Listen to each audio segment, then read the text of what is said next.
Hola, mi amigo querido. Llegamos al fin del año. Esta es la lección número 13 para el 27 de diciembre. 3 días más. Se fue el año 2024. Comenzamos el 25. Ahora te digo una cosa, mira. Levanta la cabeza. Levanta los brazos, alaba el nombre de Dios. Aunque tu corazón esté sufriendo, esté llorando, aunque las lágrimas empañen tus ojos, por la fe levanta las manos al cielo y agradece a Dios. El corazón agradecido produce endorfinas. Las endorfinas son el alimento del alma, un tremendo anticancerígeno. Alaba el nombre de Dios. Dios es grande, Dios es maravilloso. Aunque este año la vida te haya golpeado, yo conozco varios casos de personas que han perdido seres queridos amados, de personas que este año han recibido la terrible noticia de que están con un cáncer incurable. Yo conozco personas que este año han perdido todo lo que habían construido en la vida. Pero vivimos en este mundo de miseria, de dolor, de pecado. Por eso es que todos los días tenemos que clamar a Dios porque la segunda venida de Cristo se haga una realidad. Y ya estamos viviendo en los últimos tiempos. Por favor, no me hagan decir por ahí, agarran un pedazo del video y hagan decir, Pastor Bullón anuncia que el año 2025 será el último año. No, querido, vamos a ser coherentes. Pero ¿qué pasa si en este año 2025 yo descanso? Simplemente no es que anuncié que el 25 sería el final. Son las circunstancias de la vida. Es así. Entonces, comienza este año dando gloria a Dios. El próximo año es una página en blanco que Dios te da para que escribas una nueva historia. Vamos a este estudio que lleva por título Epílogo, conocer a Jesús y su palabra. Y el propósito de esta lección es enseñarnos que el propósito del Evangelio de Juan es mostrarnos que la vida eterna consiste en conocer a Jesús. Solo que el verbo conocer a Jesús, conocer para Juan no era el conocer griego, que es teórico. Ya he repetido este concepto muchas veces, pero lo voy a repetir una vez más. Para el griego, decir que conocía una flor tenía que ir a los libros, estudiar la flor, tenía que ver todo lo que las enciclopedias hablaban de la flor, las fotosíntesis y esto y aquello y lo otro. Ahí decía, yo conozco una flor. Pero Juan, para decir que conocía una flor, tenía que ir al campo, tomar una flor en sus manos, oler la flor, acercar la flor a sus ojos. Entonces Juan decía, conozco la flor. El conocer griego es un conocer teórico, el conocer de Juan es un conocer práctico, de experiencia. Y cuando yo digo que el propósito del Evangelio de Juan es que conozcamos a Jesús, no es un conocer griego, es un conocer de vida, de experiencia. Él está queriendo decir que cada día Jesús tiene que formar parte de tu ser, de tus sueños, de tus planes, de tus actividades. Vamos a la primera parte de este estudio, hablando de uno de los últimos incidentes de la vida de Jesús con sus discípulos. Sucedió esto en la playa. Juan 21, 4 al 7, dice así. Cuando ya iba amaneciendo, esto es interesante, era de madrugada, claro, en el contexto era de madrugada, pero también era de madrugada en la experiencia espiritual de los discípulos, porque los discípulos acababan de vivir su noche terrible. Jesús había sido crucificado. Pero la lección es que en esta vida, aunque la noche sea oscura, siempre sale el sol, siempre hay una nueva madrugada. Y vuelvo a leer el texto. Cuando ya iba amaneciendo, se presentó Jesús en la playa. Mas los discípulos no sabían que era Jesús. ¿Y por qué no sabían que era Jesús? Porque para ellos Jesús había muerto. No sabían que era Jesús. Y les dijo, hijitos, ¿tenéis algo de comer? Ahora, tú me vas a decir, ¿cómo ellos no sabían que Jesús había resucitado? Si en el capítulo 20 ya se habló de la resurrección de Cristo. Es que, queridos, los discípulos eran duros de servir, duros de cerviz, duros de entender. Jesús había resucitado y ellos estaban encerrados en el aposento alto con miedo de los judíos. Cuando Jesús ya había resucitado, ya había testimonios de la resurrección de Cristo, pero ellos eran duros de entender.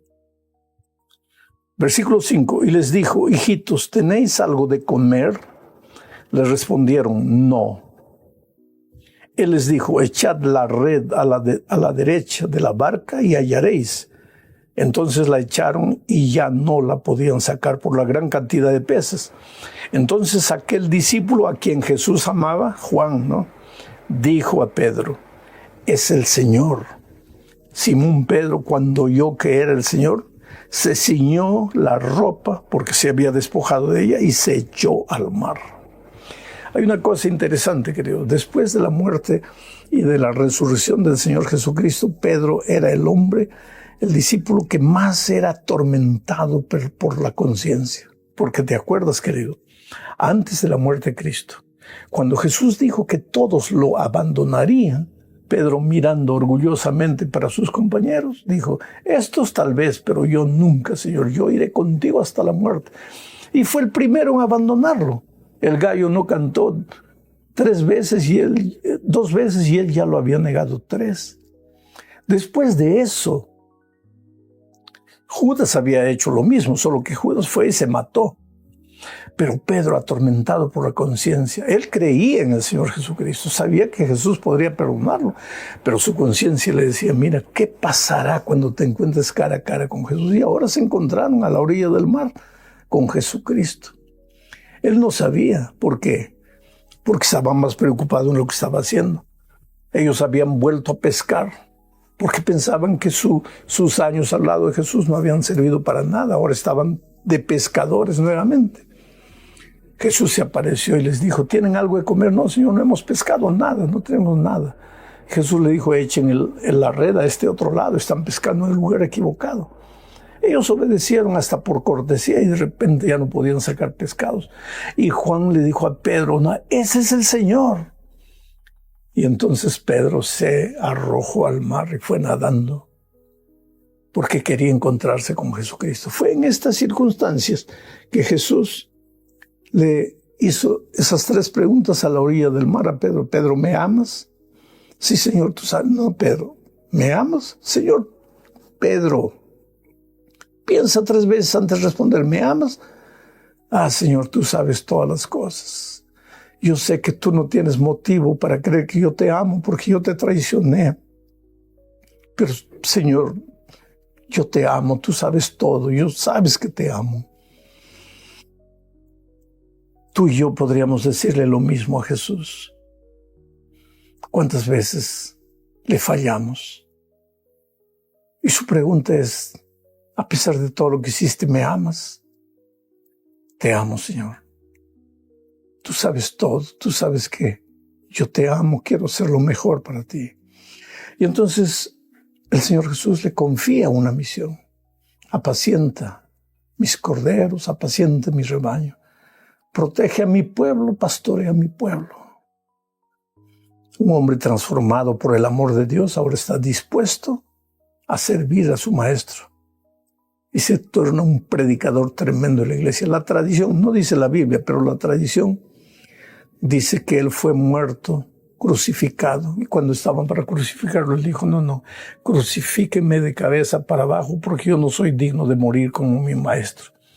Ahora este era el Pedro transformado por el poder de Dios.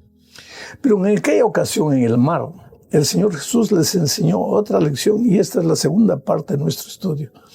Leo Juan 21, 20 y 22.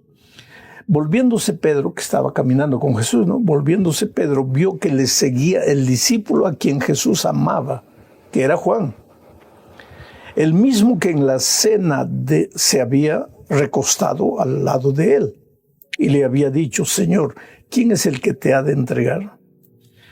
Cuando Pedro le vio a Juan, dijo a Jesús: Señor, ¿y qué de este? Jesús le dijo: si quiero que él quede hasta que yo venga, ¿qué a ti? Sígueme tú. ¿Cuál es la lección de esta parte? Es que Pedro, que en el mar de Galilea había aprendido que solo mirando a Jesús eres capaz de andar por el agua del mar, pero que se olvidó de esa lección. Antes de la muerte de Cristo, sacó los ojos de Jesús, se hundió de nuevo en sus traiciones. Ahora, después de la resurrección a la orilla del mar, Pedro promete al Señor que lo va a seguir, que lo ama de todo corazón. Pero cuando empiezan a andar Jesús y Pedro, Pedro percibe que Juan también viene atrás. Y entonces quita los ojos de Jesús y vuelve los ojos a Juan. Y le dice: Señor, ¿y este por qué nos está siguiendo? Y ahí el Señor Jesús le dice algo que tú y yo no debemos olvidar nunca. Si yo quiero que este viva, que este muera, ¿a ti qué te importa? ¿Qué andas mirando tú a tu hermano? Tú mírame a mí y sígueme a mí. ¿Sabes cuántas veces yo encuentro gente que dice: pastor, yo creía que la iglesia era la iglesia de Dios, yo me bauticé con tanto amor, con tanta confianza, pero descubrí que la iglesia está llena de hipócritas, gente que predica y no vive lo que predica. Me desanimé y me salí. Y si Jesús estuviera vivo, te diría como a Pedro: querido, y si hay uno que vive mal, si hay un hipócrita, si hay un orgulloso, ¿a ti qué te importa? Tú ven y sígueme. ¿Qué andas mirando a los hombres? Tú solo vete de la iglesia el día que yo te digo: no quiero verte más, sal de aquí. Ahí sí. Pero yo siempre voy a estar con los brazos abiertos para ti. Entonces, ¿por qué tienes que andar mirando a los hombres? Esta es una lección que no podemos olvidar nunca. Vamos a la tercera parte de este estudio. Ahora salimos un poco del mar. Ya vamos a estudiar algunos conceptos establecidos por Juan en su evangelio. Luz y oscuridad. Este es un principio de vida eterna que no podemos olvidar. Juan 3, 19 al 21 dice: y esta es la condenación, que la luz vino al mundo y los hombres amaron más las tinieblas que la luz, porque sus obras que les será negado. Pedir conforme a la voluntad de Dios no significa resignarte ni conformarte. Significa alinearte con el plan perfecto del Creador, confiar en que Él sabe más que